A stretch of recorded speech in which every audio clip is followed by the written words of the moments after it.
உங்களுக்கு தெரியுமா? ST collegium பரிந்துரைத்த ஒரு வாரத்திற்கு பிறகு ஜஸ்டிஸ் டி.கே. உபாத்யாய் டெல்லி ஐகோர்ட்டின் தலைமை நீதிபதியாக நியமிக்கப்பட்டார். கைது வாரண்ட் நிறைவேற்ற ஜனாதிபதி யூனியன் இல்லத்தில் தென் கொரியா அதிகாரிகள். விசி பணியமர்த்தல் குறித்த யுஜிசி வரைவு விதிகளுக்கு எதிராக கர்நாடகா கியூபாவுக்கான பயங்கரவாதத்தின் மாநில ஸ்பான்சர் பதவியை உயர்த்த பிடன் நகர்கிறார். சிறையில் அடைக்கப்பட்ட எம்.பி.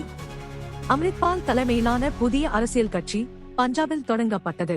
சச்சரவு மத்தியில் காங்கிரஸ் கர்நாடக தலைவர்களிடம் கூறுகிறது, பொது கருத்துக்களை தெரிவிக்க வேண்டாம். டெல்லி ரகசியமானது. சமநிலைப்படுத்தும் சட்டம். போருக்கு பிந்தைய புனரமைப்பு, பாதுகாப்பு மற்றும் காசாவின் நிர்வாகத்திற்கு பிளிங்கன் வழக்கை உருவாக்குகிறார். டெல்லி HC 2020 ஆண்டுக்கு இடைக்கால ஜாமீனை மறுக்கிறது. இது வாக்கெடுப்பு பிரச்சாரத்திற்காக ஐஎன்எம் வேட்பாளர் தாஹிர் ஹுசைன் குற்றம் சாட்டப்பட்டார், ஆனால் காவல் பரோலை வழங்குகிறார். 5 நாள் இந்தியா வருகைக்கு சிங்கப்பூர் ஜனாதிபதி சண்முகரத்னம் வருகிறார். டொனால்ட் டிரம்பின் பதவியேற்பு. கலந்து கொள்ள கஸ்தூரி, பெசோஸ் மற்றும் ஜுக்கர்பெர்க் அறிக்கை. புதுப்பித்த நிலையில் இருங்கள். நன்றி.